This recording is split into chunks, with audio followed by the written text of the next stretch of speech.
Hi all, my name's Quinn. I'm 40 years old and boy oh boy do I have a compelling story to tell you. It was supposed to be a joyful day, a family gathering to celebrate our wedding anniversary. To celebrate, Oliver, my husband, and I decided to invite some family members to our home. Oliver and I were meant to spend some time at a spa getting ready for the festivities, whilst our friends and family set up our home to look spectacular for the momentous occasion.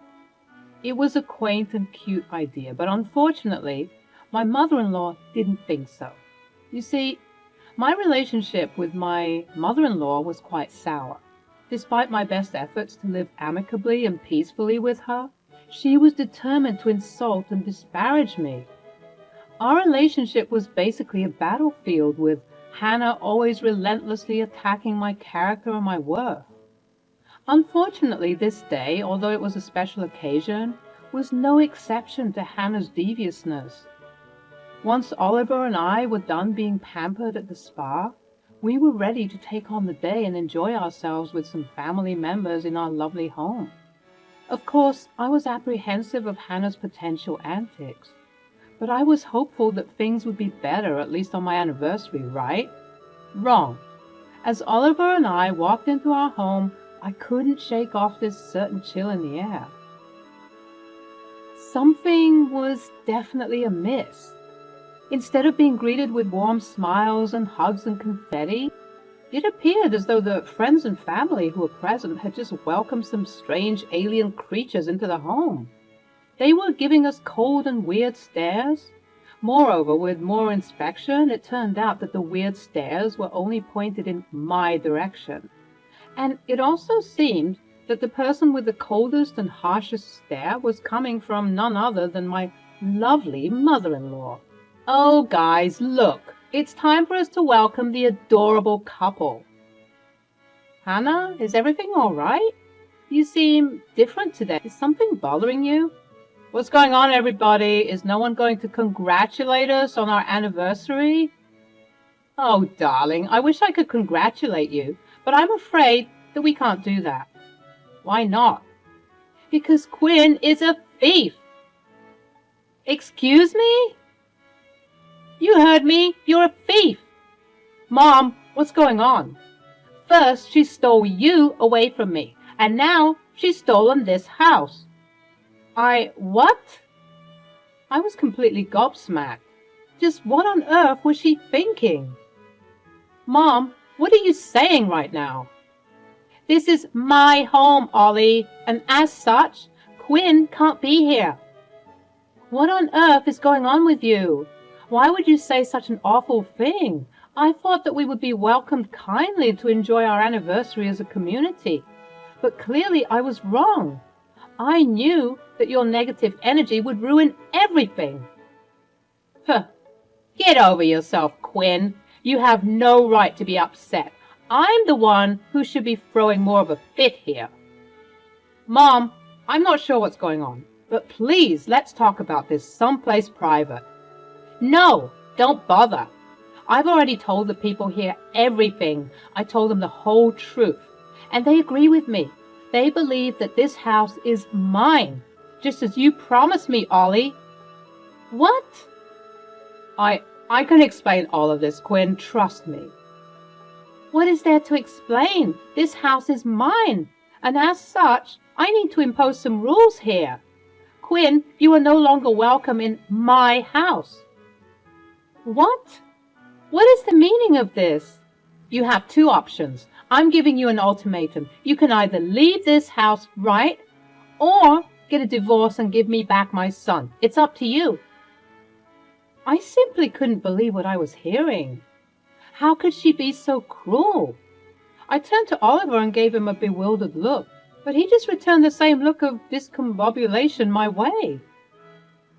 Listen, Mom, I want to try and salvage this day, all right? It's supposed to be a great celebration, and I don't want your craziness ruining things. Craziness? Well, I never. We've only got the photographers and caterers here for a short period. Please, let's all settle down, and maybe once we have some nice pictures and some good food in our system, we can talk about this more calmly. Although the tensions were already high, and it seemed like Hannah and I were about to recreate some scene from WWE SmackDown, I was glad that Oliver did his best to dissolve the situation. He was right. The people we paid for were expensive, and we couldn't afford to dilly-dally, especially with Hannah's stupid outburst. We went outside and we tried to enjoy the setting around us. It was beautiful. We had our wedding colors all around us to remind us of that very special day. The photographer tried to capture some beautiful moments of us playing games, eating, and communing with one another. But once the pictures were inspected, you could almost always see a scowling Hannah in the fore or background, dampening the mood with her apparent pettiness and hatefulness. As the evening unfolded, Hannah's true colors became more evident. The icy glances, the dismissive remarks. She had always been distant, but tonight she took it to a whole new level. I couldn't understand what I had done to deserve such treatment, but I heeded my husband's words and tried to continue to have a decent time. The rest of the friends and family members who had joined us also seemed to let go of whatever angst and tension they had, and they were also enjoying the festivities. But yet again, it appeared as though Hannah wasn't interested at all. The celebration was slowly coming to an end, and the people we hired packed their things and left. It also goes without saying that the festivities were cut a bit short, considering the fiasco that happened at the beginning of the event. But I was glad that Oliver and I did our best to salvage any good parts out of it, and overall I had somewhat of a decent time, all things considered. But it was time to address the very big elephant in the room. I took the initiative and approached Hannah about what happened earlier. Hannah, I've been trying my best to build a relationship with you. I've reached out and invited you to spend time together, but it feels like you're pushing me away at every turn. What have I done to deserve this hostility? You really don't get it, do you? Let me spell it out for you.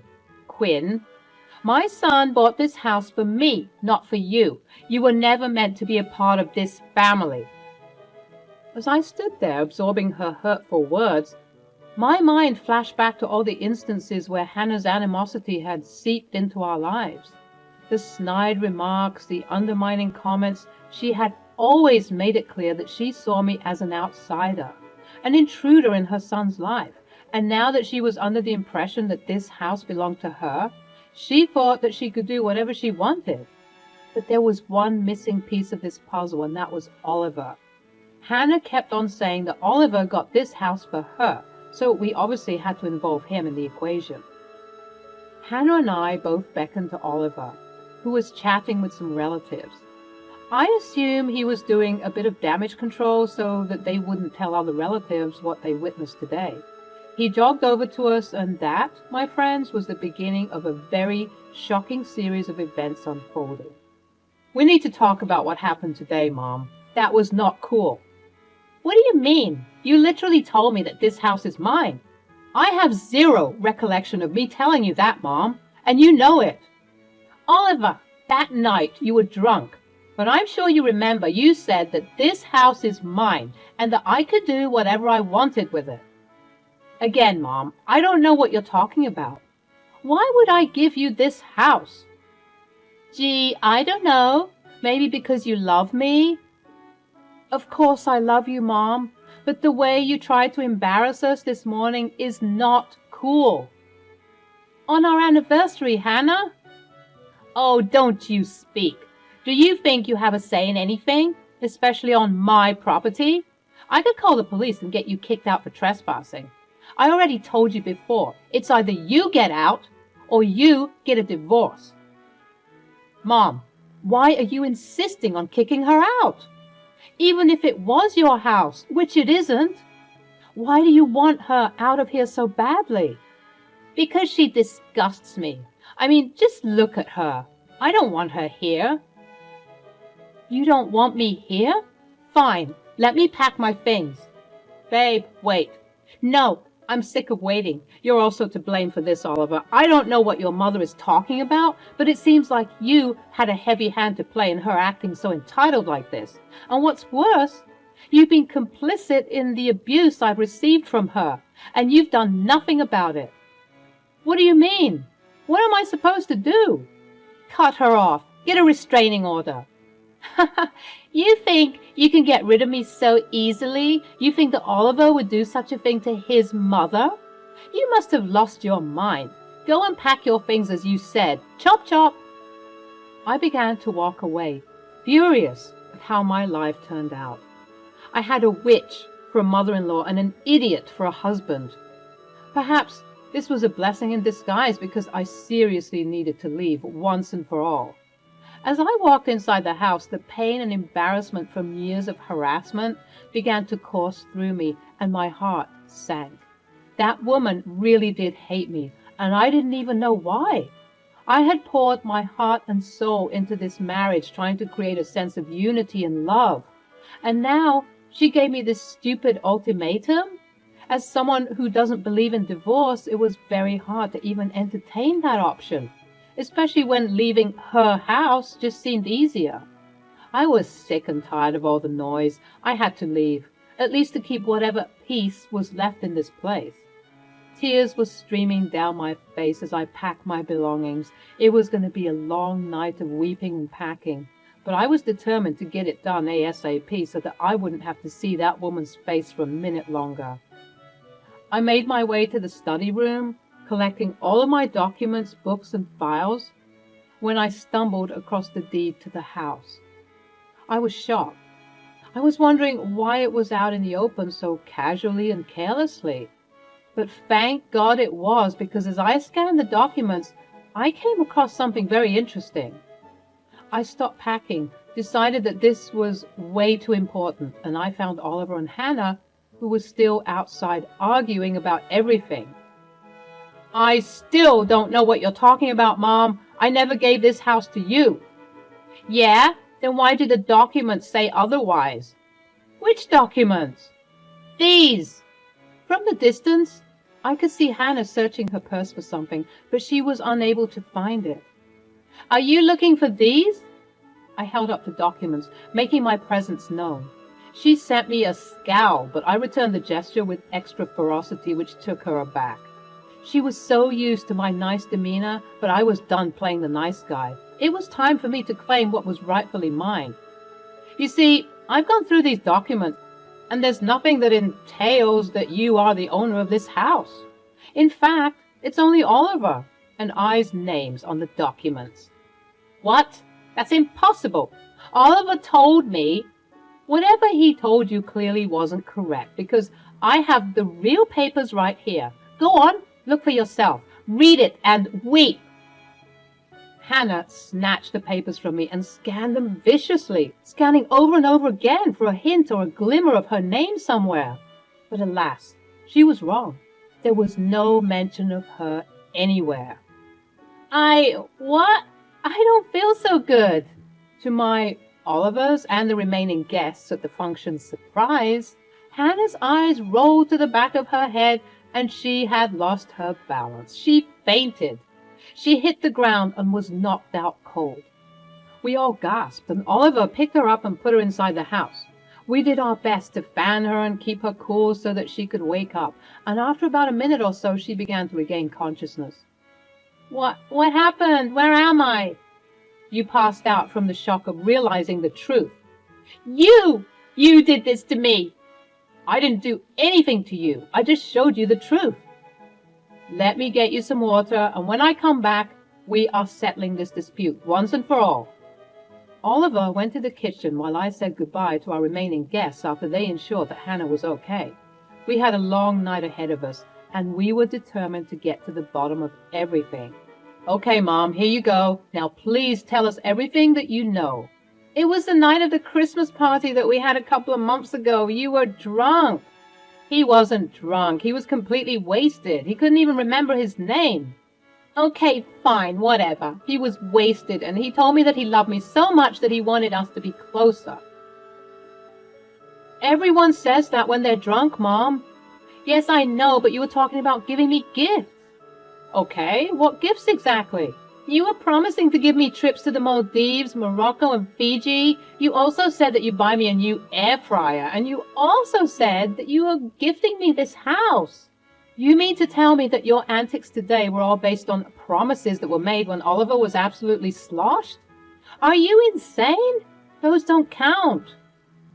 Oliver looked confused, like he was racking his brain for all the possible answers. And then he had a look of clarity.